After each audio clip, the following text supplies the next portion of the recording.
Hôpital de La Rochelle, service des urgences. Qu'est-ce que vous avez pris ? Ça, c'est de la médecine sociale. C'est du social. C'est ce qu'on a de plus en plus aux urgences. Tu vois. Donc, il faut faire face. Il faut surtout le faire dans une ambiance à peu près correcte. Samedi soir, c'est un petit peu plus mouvementé sur les rixes, les chutes, les alcoolisations. Il est 11h10, 32 patients non vus, tous les blocs sont pleins, oui, je pense qu'il va y avoir beaucoup d'attentes. On va vider quelques cafetières. Tu es à l'hôpital là, t'as eu un accident. Mais j'ai mal à la jambe. Dans chaque box, un patient.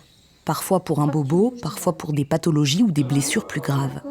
Les médecins, les infirmières, les aides-soignants vont accorder à tous la même attention. Salut Guillaume. Et comment ça ? Ce soir, c'est Véronique que nous allons suivre. Véronique est infirmière anesthésiste depuis 25 ans. Elle nous parle de ce lien exigeant entre soignants et patients. Si le soignant n'est pas sensible à l'humain, c'est qu'il s'est trompé de métier, je pense. Je pense qu'on ne fait pas ce métier-là par hasard, et si on fait ce métier-là, c'est parce qu'on est attiré par l'humain et on est intéressé par l'humain. Respire, Dylan, respire.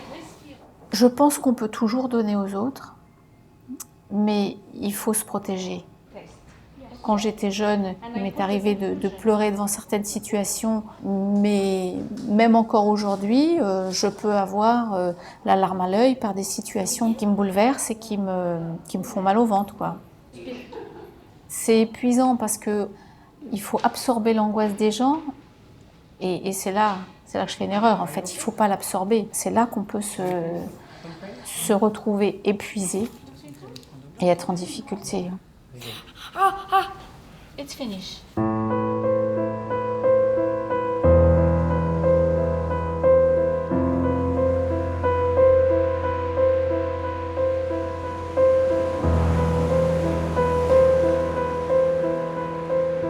Quand j'ai eu mon diplôme, en fait, je suis partie. T'as besoin, Lucie ? Oh, oui. On va arrêter parce qu'il voudrait... Travailler ? Oui. C'est dans les années 70, dans le milieu hospitalier, que l'on a observé ce syndrome d'épuisement pour la première fois. Tu veux bien que je baisse ? Véronique se souvient de cet état de grande fatigue qu'elle a ressenti. Ouais, ça sera plus confortable. Donc j'ai eu vraiment un gros coup de fatigue. Je me dis, est-ce que c'est mon métier ? Est-ce que ce sont les hormones qui commencent à me travailler ? Parce que je commençais à me réveiller souvent la nuit, à avoir chaud, à ne pas me rendormir. Donc c'était un mélange de tout. Et je me suis dit, peut-être je suis devenue trop vieille. C'est peut-être l'âge où ce métier-là, en tous les cas, ce service-là a pris beaucoup de mon énergie et j'ai plus de stock. Et donc ça a été difficile. Là, je me suis dit, non, je suis fatiguée, je ne peux pas... Ça me paraissait insurmontable. Je ne sais pas si c'est ça qu'on appelle le burn-out, parce que, en plus, je me suis refusée à admettre que je ne pouvais plus y arriver. Alors, c'est vrai que dans les pathologies du burn-out, eh bien, elle est très représentée dans les professions où il y a un très fort investissement émotionnel et affectif. Alors, c'est vrai que les soignants doivent arriver à gérer la distance relationnelle et également à gérer la distance émotionnelle avec les patients. Effectivement, lorsqu'il y a un investissement très fort, qu'on est très engagé avec des attentes très hautes du soin, quelque part en lien avec une éthique du soin, ce n'est pas par hasard qu'on est soignant. Je suis soignant parce que je veux apporter à autrui des choses qui sont des valeurs importantes pour moi. Ce sont des valeurs plutôt que des objectifs. J'ai la valeur soignant, j'ai l'envie d'apporter à autrui. Ce n'est pas par hasard qu'on fait 10 ans de médecine, qu'on fait des sacrifices pour se mettre au service d'autrui. Quittons provisoirement les urgences de l'hôpital de La Rochelle. À quelques kilomètres de la ville de Royan se trouve Saujon, petite ville méconnue de 7000 habitants. Ici, depuis 160 ans, la cité vit au rythme de sa station thermale et de sa clinique psychiatrique. C'est Louis Dubois, un médecin, qui crée en 1860 cet établissement, déjà spécialisé à l'époque dans les pathologies du stress. 3 autres générations de médecins vont lui succéder. Aujourd'hui, c'est Olivier Dubois qui dirige l'établissement, lui aussi médecin psychiatre. Comme il le dit, ici, on est psychiatre de père en fils. Ce qu'il faut comprendre, c'est l'histoire du burn-out. Le burn-out a été décrit dans un contexte d'activité professionnelle. L'épuisement psychologique a toujours existé. Depuis la nuit des temps, des gens ont des épuisements psychologiques. À la fin du 19e siècle, on parlait de neurasthénie. Un peu plus tard, on a parlé de psychasthénie. Il n'y a pas de burn-out sans histoire professionnelle. Et c'est le cadre professionnel qui crée ce désordre que l'on retrouve chez beaucoup de personnes, à savoir la conjugaison d'un état bien sûr anxieux, d'une perte de motivation qui est centrale, un désintérêt pour son travail, d'une perte des affects. Ce qui est très central également dans le burn-out, c'est cette sensation que les gens n'ont plus de ressenti, n'ont plus de plaisir, n'ont plus d'envie. Et puis bien sûr, cet ensemble-là amène les gens à déprimer, à être pessimistes et à s'enfoncer dans quelque chose qui les amène à ne plus avoir de perspective ni dans leur avenir professionnel, ni parfois dans leur avenir personnel. Dans le parc de la clinique, aujourd'hui, c'est atelier relaxation. Ici, les patients sont cadres, certains sont chefs d'entreprise. Tous sont en arrêt maladie. C'est Anne, psychologue, qui anime l'atelier. C'est ici que nous avons rencontré Laurane, 29 ans, qui a accepté de nous raconter son histoire. Direction la ferme du Bois du Treuil. Ici, Laurane avait réalisé son rêve, fabriquer du pain bio, devenir paysanne boulangère. Aujourd'hui, elle accepte pour la première fois de revenir faire du pain. Ça m'est venu parce que j'avais trouvé du travail pour vendre du pain sur les marchés. Et j'ai travaillé pour une paysanne boulangère. Et à un moment où je devais partir en voyage, et ça s'est pas fait. Et elle m'a proposé de me former, ça m'a plu. Et une fois qu'elle a commencé à me former, ça m'a vraiment plu. Donc j'ai continué pour passer mon CAP, pour pouvoir travailler chez des paysans boulangers en particulier. C'est assez magique, ouais. C'est vivant. Mais là, on a le paysan qui cultive la terre et le blé, le meunier qui fait la farine et le boulanger qui fait le pain. Et puis Jean-Marie cherchait un associé. Moi, je savais que je voulais m'installer à un moment donné parce que pas trop le tempérament d'être salarié. Et puis ça s'est fait, je pense, beaucoup par la rencontre avec Jean-Marie où ça coulait de source en fait qu'on travaille ensemble. Donc on s'est lancé dans le projet de s'associer. Quand elle est arrivée, moi je lui dis c'est toi le chef, moi je suis apprenti quoi. Même si j'étais entre guillemets son patron, mais je lui ai vraiment laissé tout de suite des cartes blanches et puis Laurane, je pense qu'elle apprécie aussi d'avoir une autonomie, une liberté d'action et de projet pour qu'elle se réalise quoi. C'est aussi un challenge de trouver une personne avec qui on va travailler donc, tous les jours, avec qui le courant passe bien, on a les mêmes idées, les mêmes perspectives, le même projet. Donc ça, c'était vraiment une belle réalisation, ouais, tout à fait. Ouais. En apparence, tout va bien. Le succès est là, le pain est apprécié, il se vend de mieux en mieux. Alors Laurane multiplie les heures passées devant le four. Et à ça, se rajoutent ses responsabilités de jeune chef d'entreprise. Imperceptiblement, Laurane va perdre pied. Physiquement, je ressentais beaucoup de fatigue et difficilement réparable. En fait, je dormais pas bien. Je me réveillais, j'avais mal aux dents, mal aux mâchoires à force de serrer les dents.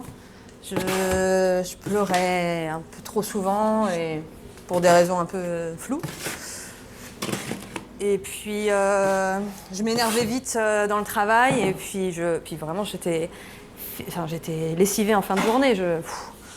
J'arrivais à peine à tenir. Enfin non, j'arrivais plus à tenir quoi. Il y avait que ça qui comptait. Je sentais qu'il fallait pas que je fasse d'écart dans ma vie pour pouvoir gérer mon travail. Parce que physiquement, je pouvais pas tenir. C'est une corde qui se tendait. Et en même temps, je comprenais pas trop ce qui m'arrivait. C'était un ressenti, mais pas vraiment clair, quoi. Enfin, je sais pas trop. Je dirais plus que j'ai senti un écartèlement.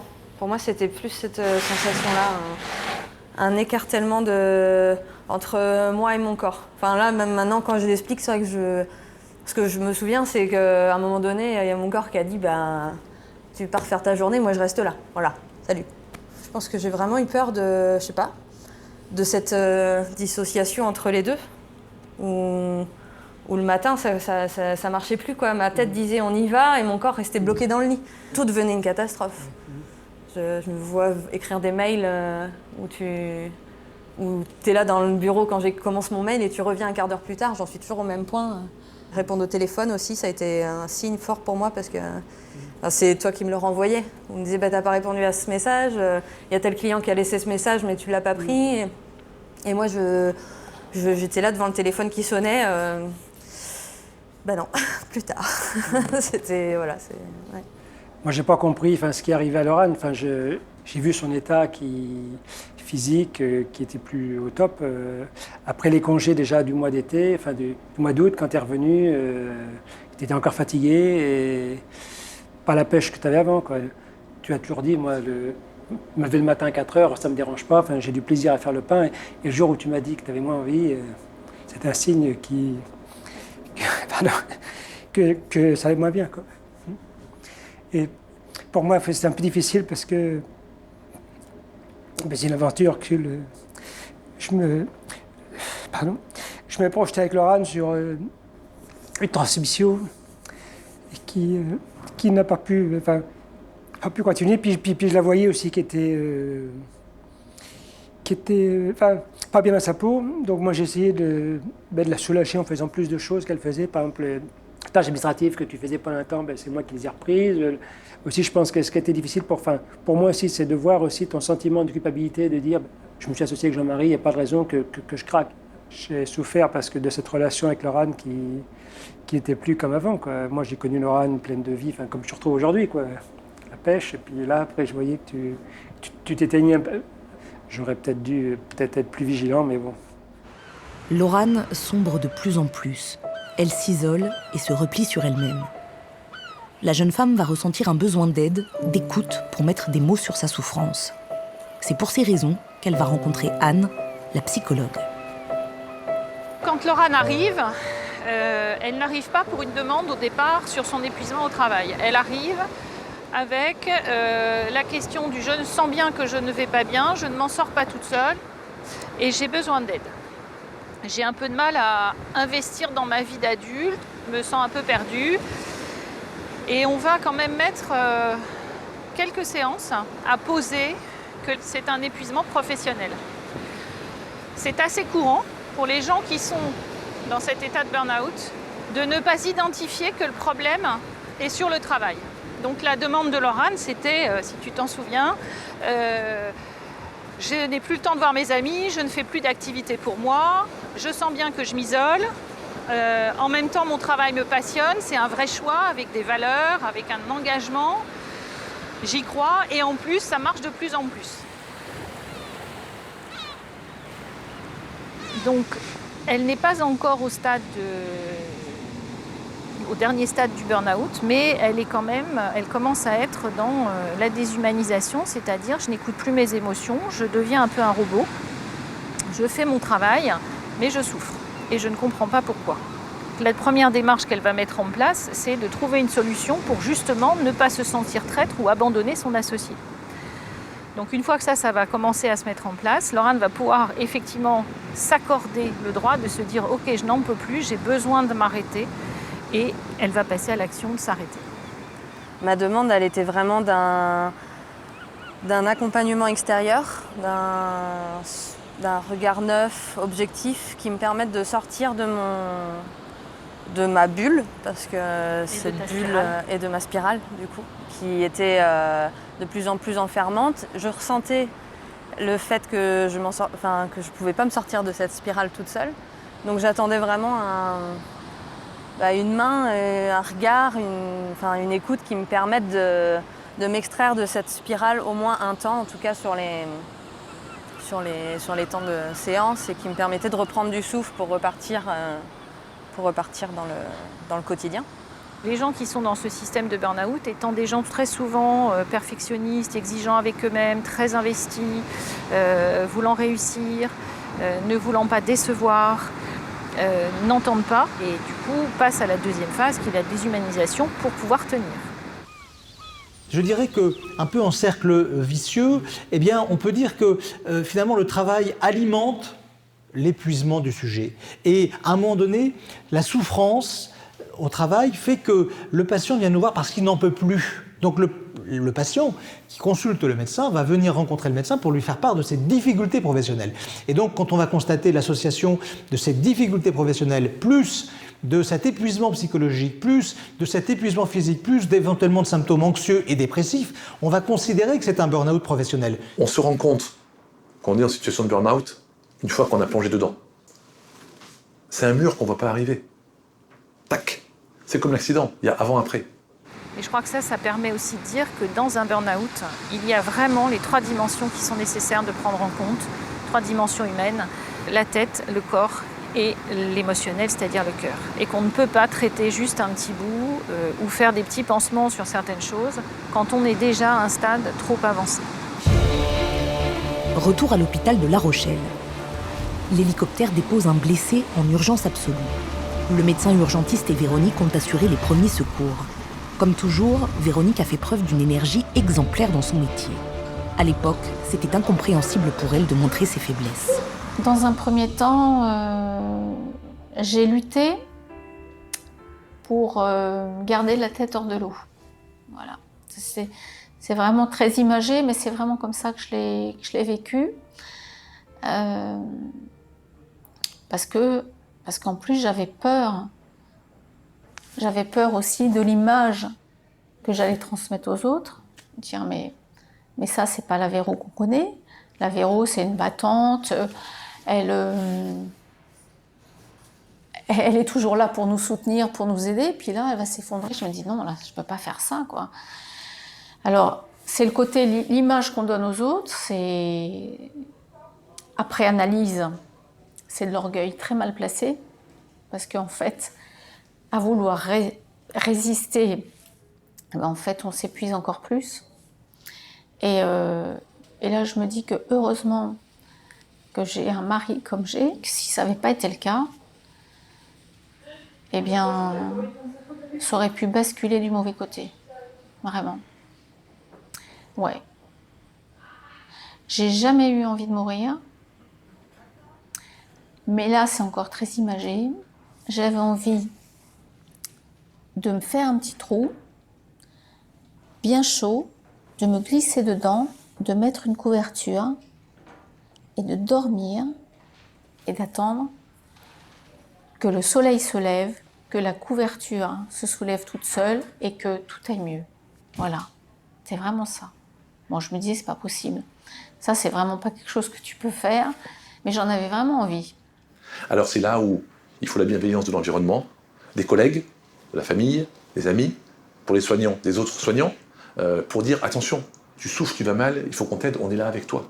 Il faut vraiment cette bienveillance de l'environnement, de l'entourage, pour éviter ce qui arrive parfois, des gestes dramatiques, parce que quand je suis en souffrance, que tout s'effondre autour de moi, au bout d'un moment, je souhaite, c'est comme une sorte d'entonnoir, et je souhaite sortir de cette souffrance. Je souhaite sortir de ce cône, et donc les personnes qui dramatiquement font un passage à l'acte suicidaire dans un contexte de burn-out, c'est pour se soulager d'une souffrance qui est terrible, qui s'impose à eux, et ce sentiment d'impasse va faire germer progressivement l'idée, ce qu'on appelle la cristallisation de la crise suicidaire, c'est « il faut que je parte ». Et quand on est dans cet état d'esprit, avec comme un cheval qui a les œillères pour pouvoir aller tout droit, eh bien, la seule solution, c'est partir, c'est la fuite. Et quand on est dans ce contexte-là, on n'a plus accès à la pensée, aux proches, ceux qui nous aiment, la femme, le mari, les enfants, tout ça.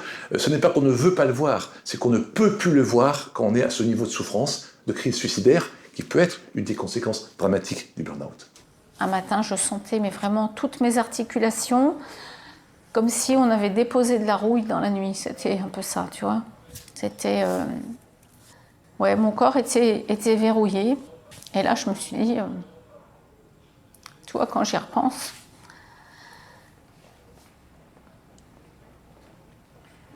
c'est dur parce que je me suis vue... Je me suis vue perdue. Je me suis vue perdue. En suivant le docteur Dubois, nous avons rencontré cette patiente, hospitalisée la veille en urgence. Linange a consacré sa vie à son métier. Infirmière de formation, elle a créé une crèche qui accueille aujourd'hui 150 enfants. Directrice de l'établissement, Linange a appris brutalement qu'elle était licenciée. Cette dame a beaucoup investi dans son cadre professionnel. Elle est en situation de sévère burn-out.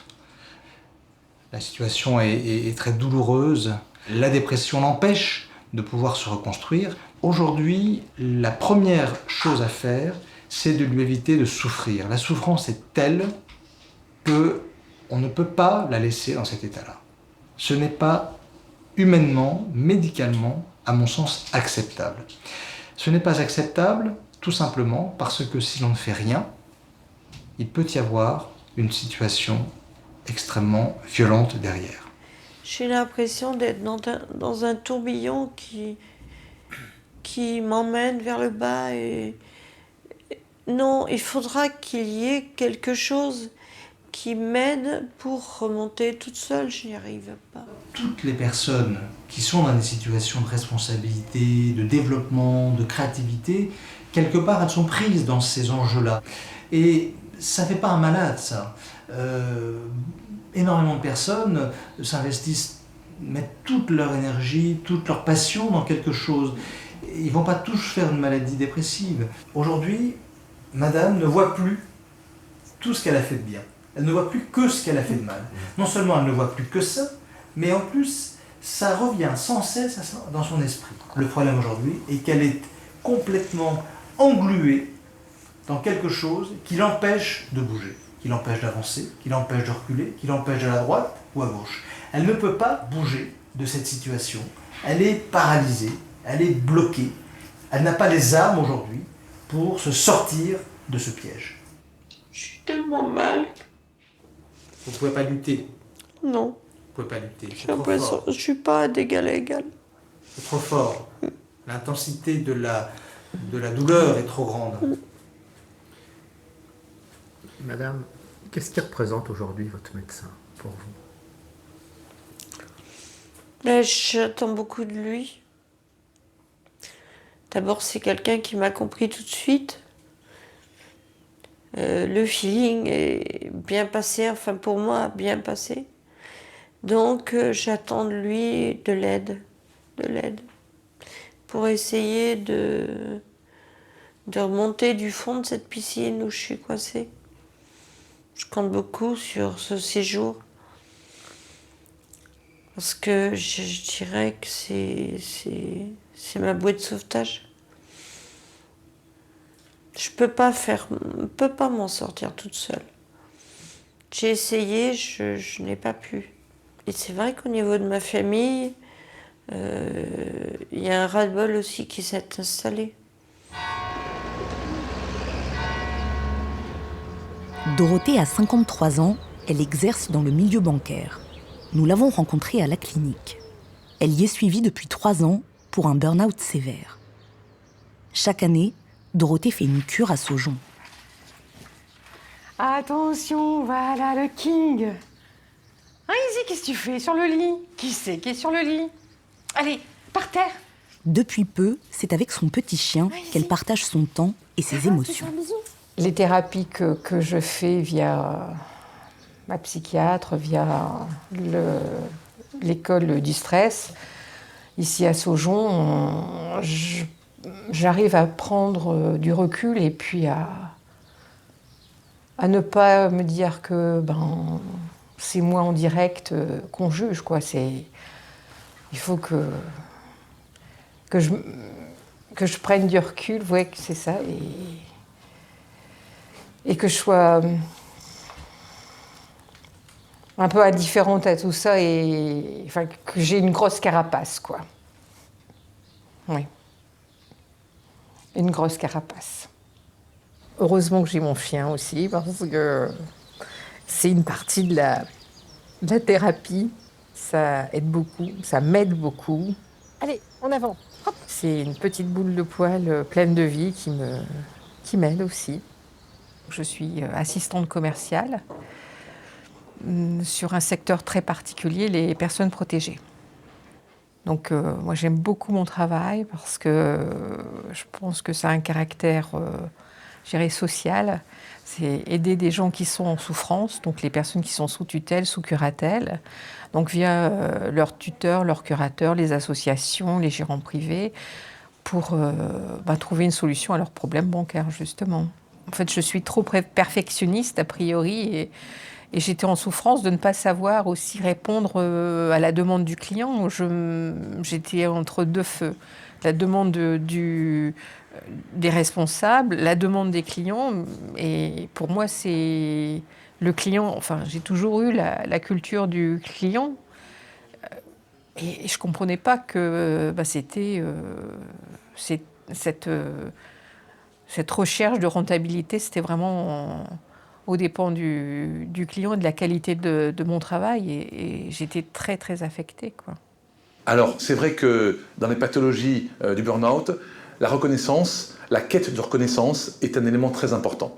Il s'agit d'ailleurs d'une des motivations principales au travail, contrairement à ce qu'on pourrait penser. On pourrait penser que c'est le salaire qui est une motivation principale. Eh bien, la reconnaissance, se construire dans le regard de l'autre, c'est une valeur très importante pour l'humain. Je restais tard le soir et je m'apercevais que plus j'en faisais, moins j'arrivais à avancer, en fait. Et ça, c'était un choc parce que je suis quelqu'un de performant, enfin, qui a des réflexes vraiment professionnels. Et là, je voyais que je ralentissais, mais vraiment au niveau intellectuel. Le fait d'être sur un dossier et d'être constamment interrompu par les appels téléphoniques et de travailler dans un bureau où on était 6 personnes qui pouvaient être au téléphone en même temps, tout ce brouhaha, ce bruit constant, c'était épuisant, quoi. Peu à peu, j'ai perdu pied jusqu'au moment où j'ai plus su faire face, quoi. Alors c'est vrai que les premiers signes annonciateurs du burn-out sont assez discrets. Parfois ça va être je sors plus tard tous les soirs parce que j'ai des missions à accomplir et puis je suis un peu irritable quand je rentre chez moi. Ça va être une difficulté à faire l'interface travail-famille. Ça va être un hyperactivisme qui sera progressivement improductif avec je commence plusieurs tâches en même temps et au bout du compte j'en termine aucune, j'en achève aucune.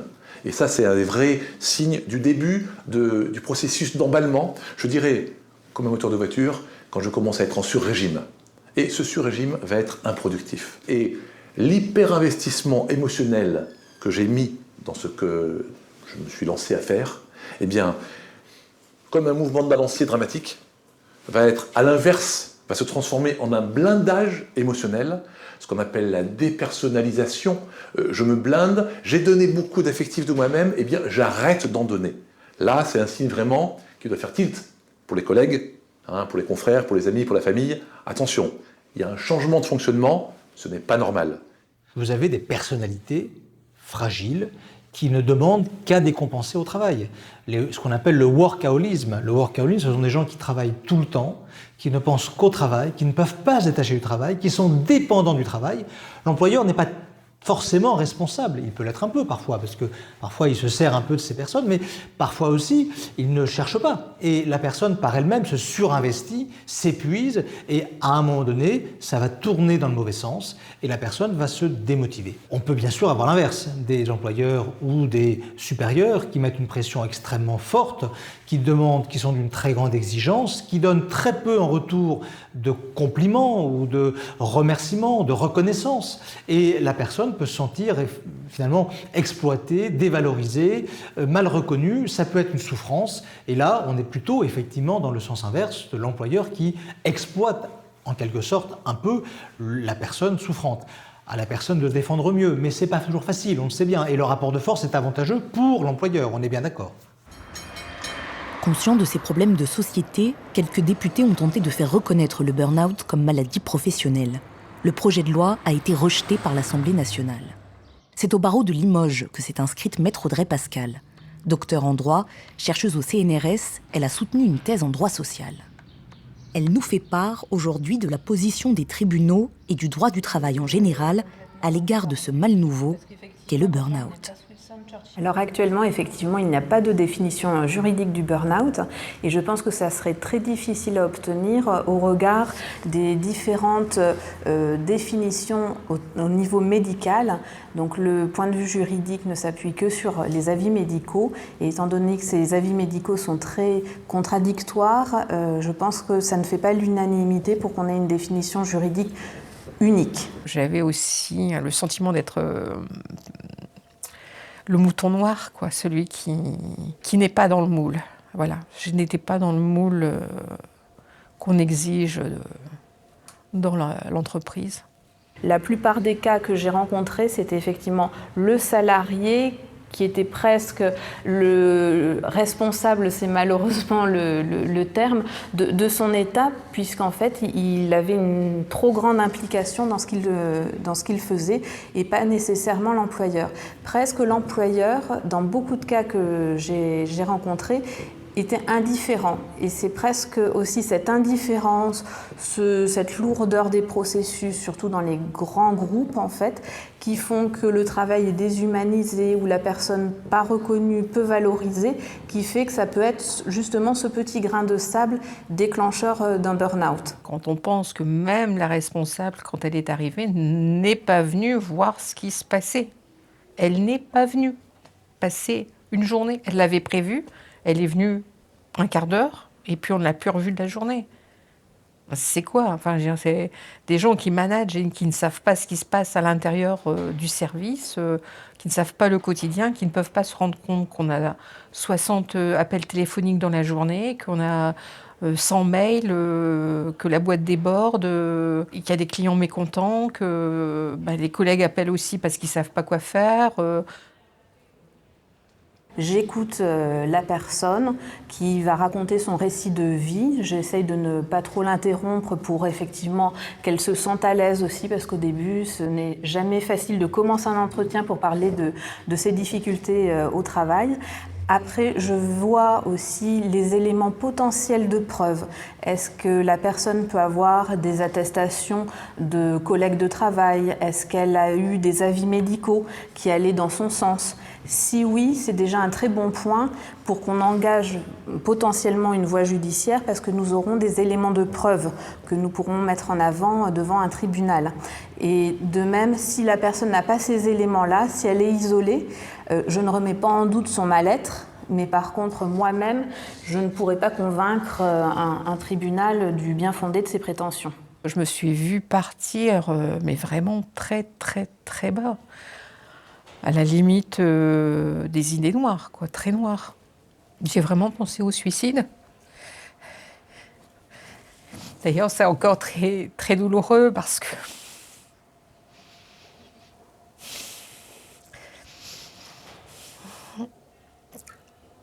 on s'imagine que c'est... Enfin, je me suis imaginé que c'était la seule porte de sortie.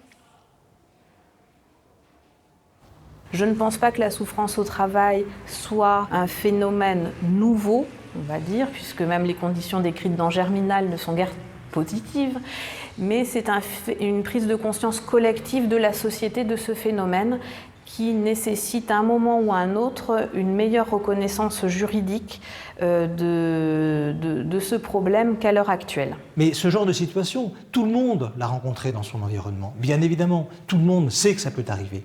Et même chez des gens très brillants, ce n'est pas une petite maladie, si je puis dire, même si le mot de maladie n'est pas le bon, ce n'est pas un petit syndrome, c'est une situation très à risque. Ces personnes ne sont pas habituées à vivre ce genre de déracinement. Il y a un ébranlement qui est profond, qui peut durer un certain temps. Et si ces gens ne sont pas accompagnés au moment où ils vivent ce drame humain extrêmement violent, eh bien, ils peuvent très, très naturellement perdre pied au point de se suicider. Je me suis dit, je suis cuite. En l'occurrence, j'étais pas cuite, j'étais rouillée, quoi.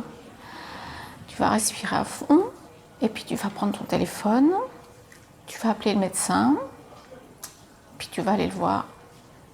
Et puis cette fois, tu vas lui dire ce qui se passe. C'est ce que j'ai fait. J'ai pris rendez-vous, je suis allée le voir. Et puis quand je suis rentrée, il m'a dit qu'est-ce qui se passe? Et là je lui ai dit je crois que je suis au bout. Vraiment, je crois que je suis au bout. Je n'en peux plus. Et là, on n'a pas eu besoin d'échanger beaucoup parce que je crois qu'en fait, il avait compris. Il avait compris depuis longtemps. Et puis, quand je me suis effondrée dans son bureau, il m'a dit...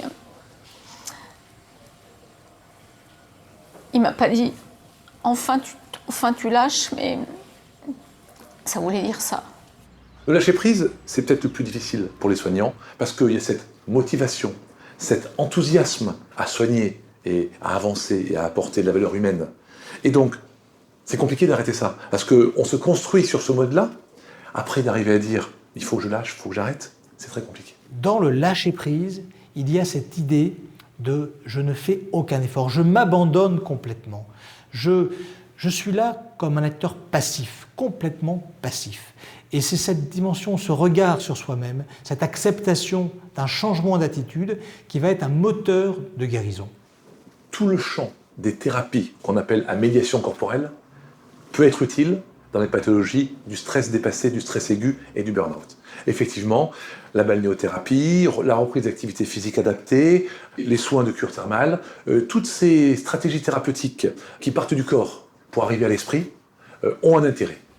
Dans les années 1820, les médecins préconisaient déjà les bienfaits de la balnéothérapie dans les pathologies du stress. À Saujon, on a, dès la création de l'établissement, associé le thermalisme et les soins psychologiques. Aujourd'hui, les thérapies ont bien sûr évolué, la médecine psychiatrique n'est plus la même, mais les bienfaits ancestraux de l'eau, reconnus depuis l'Antiquité, sont toujours d'actualité. C'est Angèle, infirmière, qui recueille les déceptions professionnelles de chacun. Burn-out, ça veut dire aussi cramer. On les trouve vraiment usés dans leur corps et dans leur esprit. Les burn-out, ils en veulent, parfois ils s'attachent, donc quand ça va mal au travail, il y a souvent un chef ou à qui ils en veulent vraiment. De ne pas avoir réussi à les écouter, de ne pas avoir réussi à les avoir compris, qu'ils n'aient pas compris qu'ils travaillaient dans la souffrance. Souvent, il y a une tête qui ressort et souvent le débat aussi dérive sur la société. Le toujours plus d'argent, ça revient. Parce que voilà, les gens aiment travailler, s'investir, mais dans l'humain. Et aujourd'hui, dans ce qu'on entend dans leur discours, cette valeur d'humain se perd et cette valeur d'argent dépasse la valeur de l'humain. Et ça, c'est compliqué à gérer. La cure thermale, la cure psychothermale, puisque nous parlons ici de cure psychothermale, c'est l'association, le package qui réunit tous ces facteurs thérapeutiques que sont l'action du médecin psychiatre ou psychologue, l'action de la balnéothérapie, l'action des soignants qui sont formés à la psychologie et à l'éducation thérapeutique, l'action de l'écartement de son lieu de vie habituel, de la réorganisation de son rythme de vie. Toutes ces choses qui sont combinées dans le cadre de la cure sont des facteurs qui interviennent pour permettre à la personne d'aller mieux. L'eau a ce pouvoir, d'abord symbolique, ontogénétique, de permettre au sujet de se sentir en situation de relâchement. Il a confiance dans l'eau, il se ressource, il sait que dans l'eau il retrouve la vie intrafétale ou les soins maternels de l'enfance. Il se rappelle de ça inévitablement. Véronique, elle, a essayé de s'en sortir toute seule. J'ai vraiment tenté de lâcher prise. Je me suis vraiment laissée aller, puis je me suis dit, de toute façon, là, tu peux pas descendre plus bas. Donc je suis revenue travailler, j'ai puisé un peu dans mon énergie, mais j'ai senti que ça risquait de pas le faire longtemps. Je suis allée voir un psychiatre qui m'a aidée à mettre des réponses sur des questions que je ne me posais pas forcément, du style oui, alors vous faites ce métier-là, pourquoi Mais pourquoi vous voulez atteindre des objectifs et être toujours au top? Quand on est en situation de charge importante de travail, il y a un moment où on peut être confronté à ses propres limites. On peut arriver à être confronté à ses propres limites et c'est très difficile parfois d'arriver à se protéger, d'arriver à dire je vais accomplir ma charge, entre guillemets, parce que parfois c'est une charge parfois, d'arriver à accomplir sa charge et de savoir mettre des limites sur ce que je ne sais pas faire, ce que je ne peux pas faire, ce que je ne veux pas faire. C'est très compliqué. Savoir dire non, c'est compliqué. On dit que le burn-out est la pathologie des décideurs. Les psychiatres identifient souvent le début des troubles à ce qu'ils appellent les conflits de valeurs. Les conflits de valeurs, qu'est-ce que c'est? Ce sont des personnes qui sont dans la créativité et à qui on demande de détruire, par exemple. Détruire des humains en mettant des gens à la porte. Ça va être, par exemple, d'avoir été embauché pour un projet A et puis finalement, au bout de quelques mois, d'être amené sur un projet B qui n'est pas du tout celui qu'on voulait faire. Et vous ne savez plus si vous êtes heureux dans votre travail. En tout cas, vous ne trouvez plus l'investissement que vous aviez au départ. Ça remet totalement en cause votre projet professionnel. Nicolas, petite soixantaine, est un manager brillant. Pourtant, c'est dans le parc de la clinique du docteur Dubois que nous l'avons rencontré. Après mon baccalauréat, je vais 1 an à Dauphine, mais à l'époque, Dauphine n'était pas la Dauphine d'aujourd'hui. Et on se retrouve 4 mois en grève. Donc je me suis dit que la fac, c'était pas pour moi. Et je découvre qu'il existe des écoles qui proposent des programmes plutôt orientés vers l'international et notamment l'European Business School que je rejoins. Et j'y passe 4 années très heureuses et avec des cours en Angleterre et en Allemagne, ce qui m'a permis déjà d'avoir une dimension internationale. Nicolas a pris il y a une dizaine d'années la direction d'une PME française, filiale d'un groupe américain. Quand il y entre, elle génère 14 millions de chiffre d'affaires. Quand il la quitte, elle en affiche 128. Malheureusement, il y a eu des pressions et ils ont vendu, puisqu'ils étaient cotés en bourse, leur groupe, un groupe énorme, dont je tairai le nom, 24 milliards de chiffre d'affaires, 60 000 personnes. Et je m'étais un peu renseigné sur ce groupe et j'avais vu que c'était pas exactement ce qu'ils appellent employee friendly. En d'autres termes, 10 ans auparavant, ils avaient viré la moitié de leur personnel. Et en fait, c'est à partir de ce moment-là que les choses ont réellement changé, qu'ils nous ont demandé de plus en plus de choses absurdes, c'est-à-dire qu'ils traitaient notre PME de 30 personnes comme si on était 200 ou 300 personnes, avec les moyens de répondre à toutes leurs exigences. Et puis il y avait des réunions où je n'étais plus convié alors qu'avant j'y allais, c'était indispensable. J'avais des clients qui m'appelaient en disant « mais comment ça se fait, on ne vous voit plus » ou « on ne te voit plus ».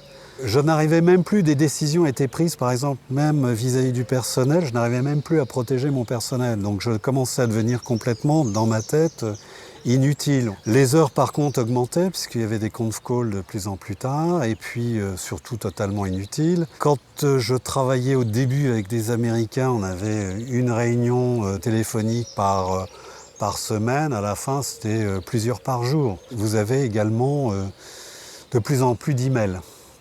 Alors pendant les week-ends, pendant vos vacances, vous prenez 8 jours de vacances, vous vous retrouvez avec 500 emails comme de rien en revenant. Donc le côté bénéfique de vos vacances disparaît littéralement. Et donc on devient un maillon, même quand on est le PDG, même quand on est le directeur général, on est un maillon d'une entreprise. Et dans un monde où il n'est pas toujours facile de se reconvertir, de retrouver du travail ailleurs, eh bien on s'accroche.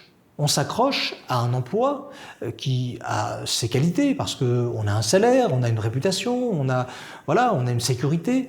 Et parfois on s'accroche, mais à côté, on perd du sens. Et cette perte de sens, cette espèce de mélange où on ne sait plus trop qui on est, où on est, pourquoi on est là, eh bien, à un moment donné, ça fait craquer des gens.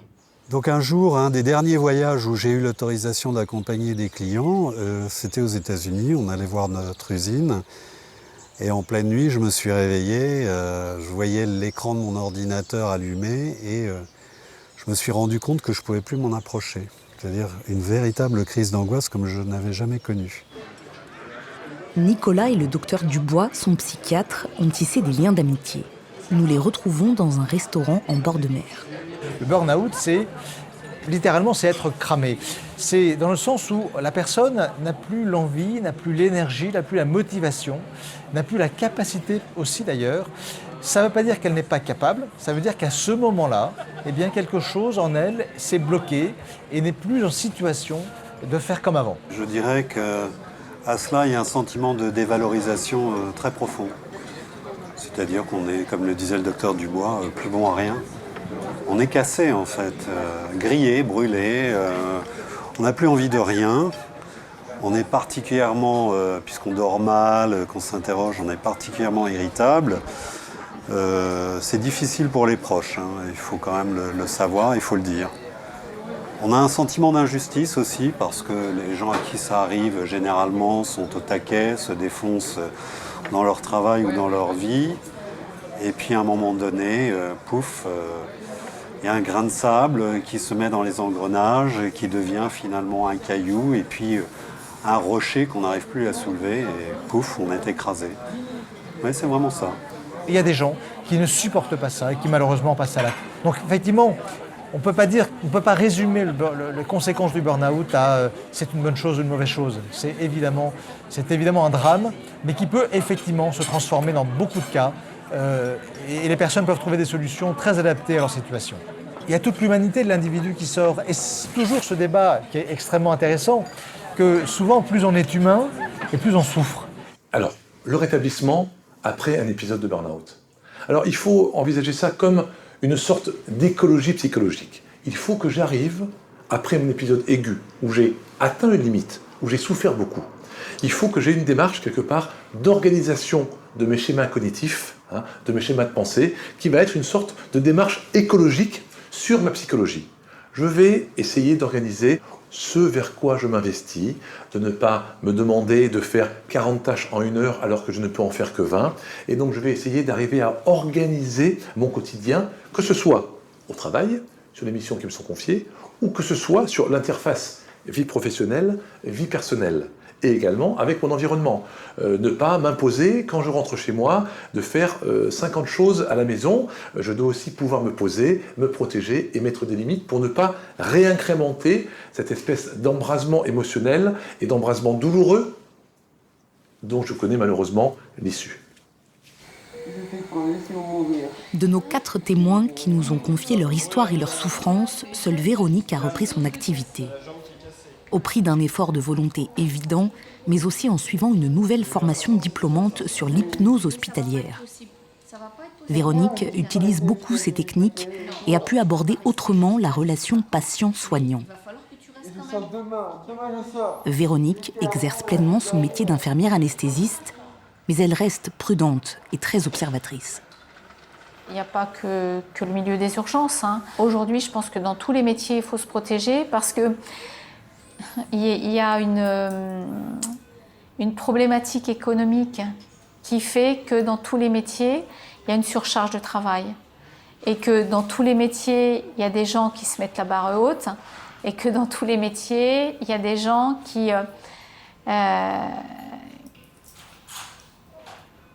vont pas s'arrêter au moment où il faudrait qu'ils s'arrêtent. Laurane, elle, est toujours suivie par Anne, mais de moins en moins. En revanche, elle n'a pas repris son activité de paysanne boulangère. Je ne referai pas cette expérience-là. C'est le principe du burn-out, c'est brûler. Personne ne remet volontairement la main dans le feu une fois qu'on s'est brûlé.